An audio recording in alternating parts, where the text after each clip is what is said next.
भावेश संजीव सोलंकी जी से मिलने आता है और यहाँ उसे पता चलता है कि अभिमन्यु उसके खिलाफ कुछ साजिश रच रहा है।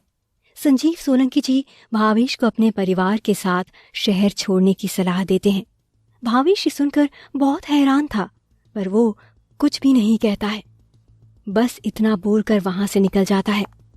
अंकल, मैं सोचूंगा इस बारे में। संजीव सोलंकी जी भावेश को बस जाता हुआ देखते रहते हैं। उनके चेहरे पर भावेश के लिए फिक्र नजर आ रही थी। भावेश संजना के घर के बाहर आता है।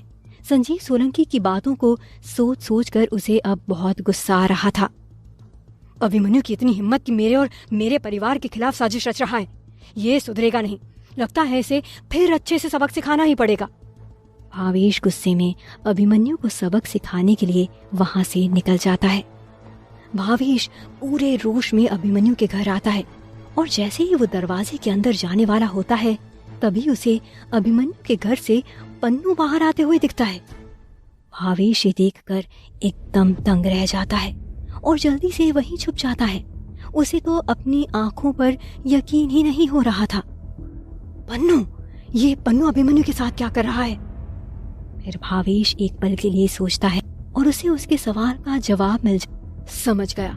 हो ना हो जरूर यही दोनों मिलकर मेरे खिलाफ कुछ न कुछ तो प्लान कर रहे हैं। संजीव अंकल का मानना सही था, पर मैं इनसे डर कर भागूंगा नहीं।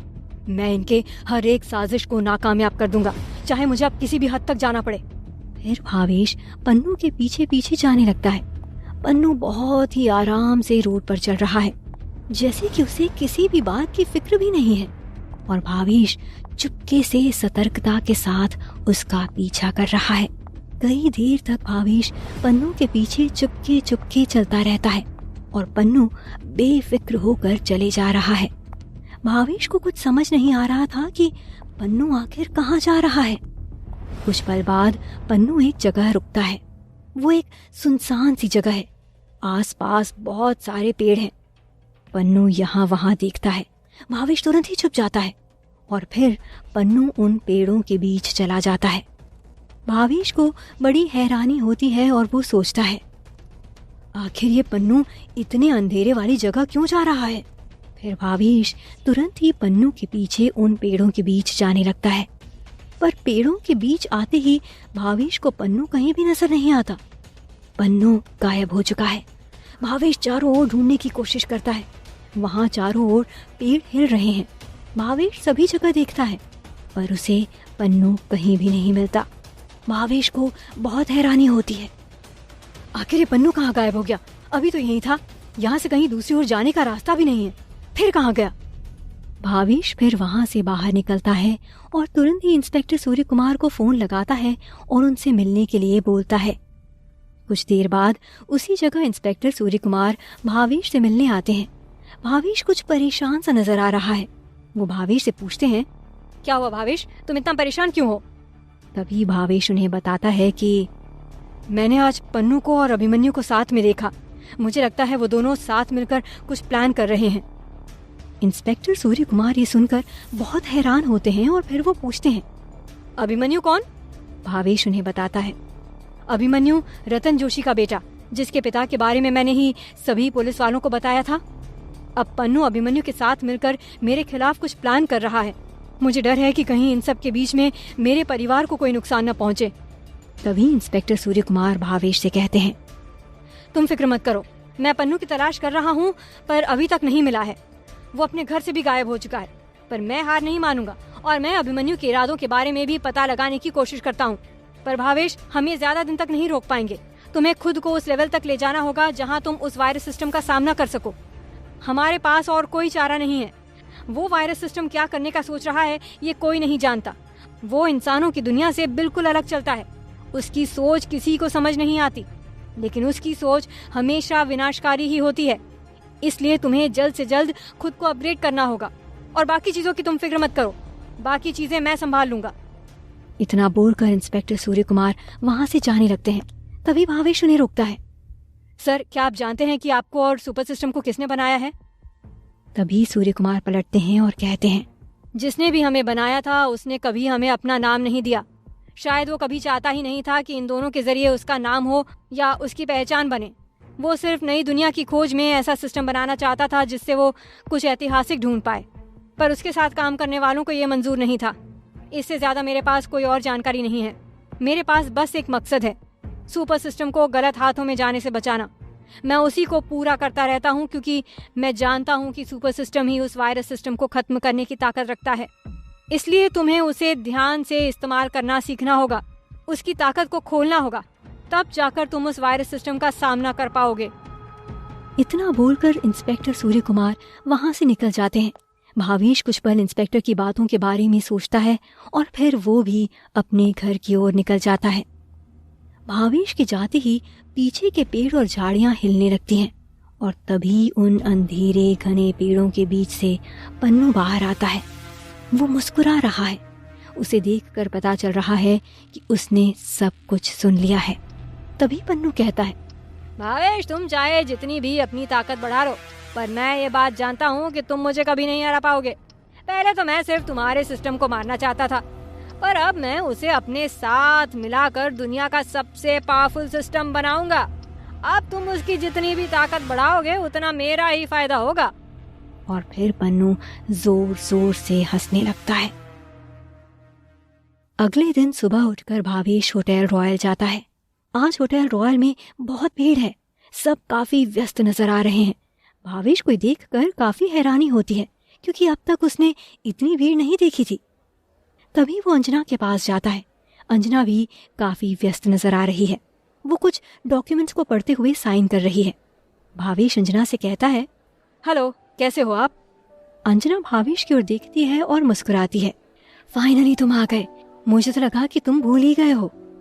भावेश मुस्कुराकर जवाब देता है, नहीं नहीं, इतना आसान नहीं है आपको भुलाना। अंजना को ये बिल्कुल फ्लर्ट की तरह लगता है और वो हैरानी से भावेश को देखती है और फिर कहती है, सच में? तभी भावेश कहता है, कैसे भूल सकता हूँ, वरना मेरी सैलरी रुक जाएगी। इस बात पर दोनों हंस देते हैं। फिर भावेश अंजना से पूछता है, आज होटल में इतनी भीड़ क्यों है? तभी अंजना भावेश को बताती है, समर हॉलिडे सेशन शुरू होने वाला है। ये 3-4 महीने होटल में काफी भीड़ रहती है क्योंकि दूसरी कंट्री से हमारे यहाँ काफी लोग रहने के लिए आते हैं, प्लस लोकल्स भी काफी आते हैं। इसलिए अब तुम्हें थोड़ी ज्यादा मेहनत करनी पड़ेगी। बट फिक्र मत करो, मैंने तुम्हारे लिए 2 हेल्पिंग हैंड्स भी बुला लिए हैं। ये सुनकर भावेश कहता है, इसकी क्या जरूरत थी, मैं संभाल लेता सब कुछ। तभी अंजना भावेश से कहती है, भावेश मैं तुम्हें स्पेशल कस्टमर्स के लिए ही लाई थी, हर किसी के लिए नहीं।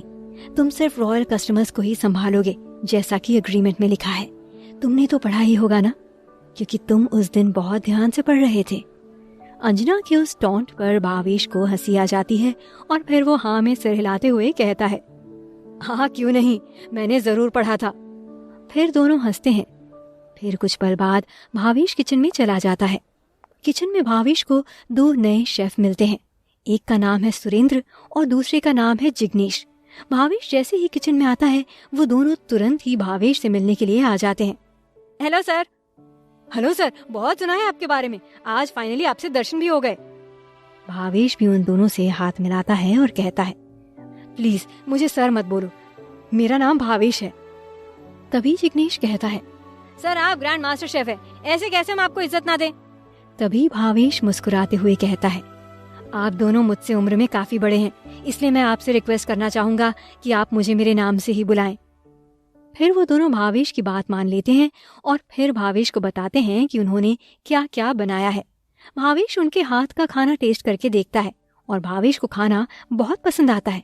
भावेश उनसे कहता है, वाह, ये खाना मेरे हाथ के खाने से भी बहुत ज्यादा अच्छा है, आप दोनों ने मेरा दिल जीत लिया। भावेश की ये बात सुनकर दोनों काफी खुश होते हैं और कहते हैं, थैंक यू, पर आपने कुछ ज्यादा ही तारीफ कर दी। हम जानते हैं कि आपके हाथ के बने खाने के आगे ये कुछ भी नहीं है, पर फिर भी हमें अच्छा लगा। भावेश बस मुस्कुराता है और फिर पूछता है, क्या तुम दोनों को मेरी कोई मदद चाहिए? तभी वो दोनों कहते हैं, नहीं नहीं, हमने लगभग सारा काम कर लिया है, कुछ जरूरत होगी तो हम आपको जरूर बताएंगे। फिर भावेश किचन से बाहर आ जाता है और रेस्टोरेंट के साइड में एक चेयर पर बैठ जाता है।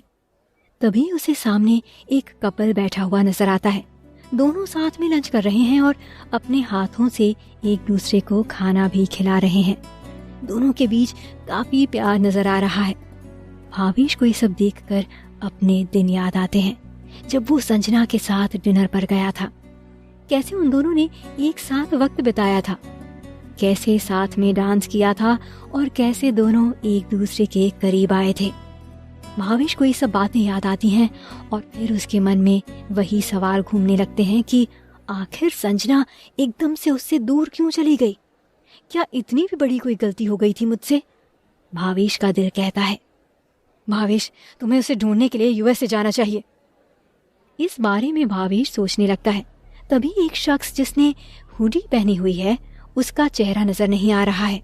वो भावेश के पीछे वाली कुर्सी पर जाकर बैठता है और दूसरी ओर देखते हुए कहता है, भावेश मैं नीलेश, पीछे मत देखना। भावेश नीलेश की आवाज सुनकर एकदम दंग रह जाता है। वो नीलेश की ओर देखना चाहता है पर मजबूर है, पीछे नहीं पलट पाता। भावेश नीलेश से कहता है, तुम कहाँ गायब हो गए थे? मैं तुम्हें कब से ढूंढ रहा हूँ। तभी नीलेश भावेश को बताता है, उस रात तुम्हारे आने से पहले वहां कोई और भी आ गया था। उसने मेरे घर को तहस नहस कर दिया। मैं किसी तरह वहां से बचकर भाग गया और कुछ दिन तक छुपा रहा। हो सकता है अभी भी वो मुझे ढूंढ रहा हो। कौन पीछे पड़ा है? क्या नाम है उसका? भावेश नीलेश से पूछता है। इस बात पर नीलेश भावेश से कहता है, मैं नहीं जानता कि वो कौन है, पर मेरा तुमसे मिलना बहुत जरूरी था भावेश। भावेश तुम्हें बचकर रहना होगा। तुम्हारे पास जो सुपर सिस्टम है वो खतरे में है। भावेश सुनकर काफी दंग रह जाता है और फिर पूछता है, खतरा? किस तरह का खतरा? नीलेश फिर कहता है, भावेश वो तुमसे सुपर सिस्टम छीनने की प्लानिंग कर रहे हैं। कोई बहुत बड़ी साजिश रची जा रही है। मुझे नहीं पता वो कौन लोग हैं, पर तुम्हें खुद को बचा कर रखना होगा। ये सब सुनकर भावेश के पैरों तले जमीन खिसक जाती है और फिर वो पूछता है, किस तरह की प्लानिंग? तभी नीलेश कहता है, ये तो मैं नहीं जानता, पर जो भी है वो अच्छा नहीं है। भावेश बहुत हैरान था। उसके मन में ख्याल आता है, क्या ये पन्नू और अभिमन्यु मिलकर कर रहे हैं? भावेश के मन में 100 सवाल हैं और वो नीलेश से बहुत कुछ जानना चाहता है। इसलिए उससे रहा नहीं जाता और वो तुरंत पलटकर नीलेश से बात करने की कोशिश करता है, पर तब तक नीलेश वहां से जा चुका था। भावेश ये देखकर दंग रह जाता है कि नीलेश कहाँ गायब हो गया। भावेश तुरंत ही चारों ओर देखता है और दौड़कर बाहर भी जाता है, पर बाहर भी नीलेश उसे कहीं भी नजर नहीं आता। भावेश बहुत परेशान नजर आ रहा है और उसे कुछ समझ नहीं आता कि अब वो क्या करे। भावेश के लिए बहुत बड़ा सवाल था कि आखिर किस चीज की प्लानिंग चल रही है।